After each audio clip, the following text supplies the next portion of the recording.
من قطعی گپ زدم اومدنی باشه بخیز عریضه تبنیز بخیز بیان اومدنی باشه میقاپیم بهش محکمه میکنیم به یگون نمی تهدید به یگون شیطانی.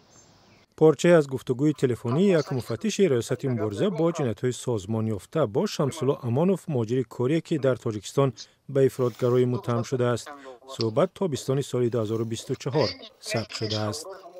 یعنی که گفتن که در همین گروه‌های مخالفین لایک داشته شما همین قدر سخن گفتن خلاص گفتن باید برگردی با وطن گفتن که تو مبلغ گذاری کنید با محمد ایقول صدرالدین یعنی برای این کارش یعنی درست شمردن تروریسم دعوت به تروریسم به ضد او بر طبق ماده 179 کودکس جنایی پرونده باز کردند.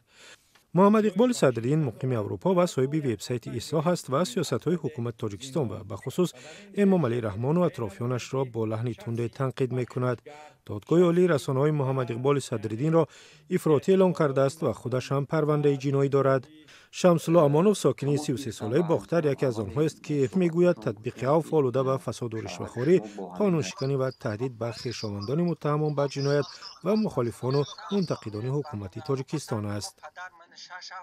همسر ما بومان هست در اینجا اون خودش نقل میکنه میگه که مثل یک حیوان برای در یک جمعه مونند همونجا روز تا به یا گشنه تشنه حتی نمیمونن که حاجت خانه برای فقط همین خگب میگن که زنگ بزنین فرزندتونه یا که شوهرت زنگ بزن برگرده. در 10 سال آخر سال 2024 ضمن یک سخنرانی رئیس جمهور امام علی رحمان گفت که در 10 سال گذشته پرونده‌های 1640 نفر از شهروندان فریب خورده که به وطن برگشتند قطع شده است.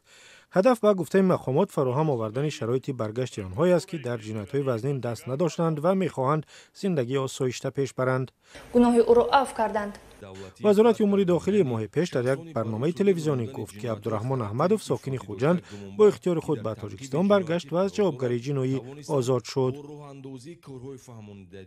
دلت قطع کرده و همین گفتم ما عریضه کرده آمدیم وقتا همین کارها وجود داشته است. اما شمس‌الله امانوف که حالا در اروپا است بیم دارد که اگر برگردد کسی او را عفو نمی کند و به این عقیده است. همین زندانیای سیاسی هست اینا رو وقتی که آزاد کنن بعد من یعنی که باور میکنم میتونم که برگردم به وطن اگر نه هیچ امکانی ندارد که من برگردم به وطن. حاضر اگر برگردم من نه کم از 12 سال کنج زندان میشم.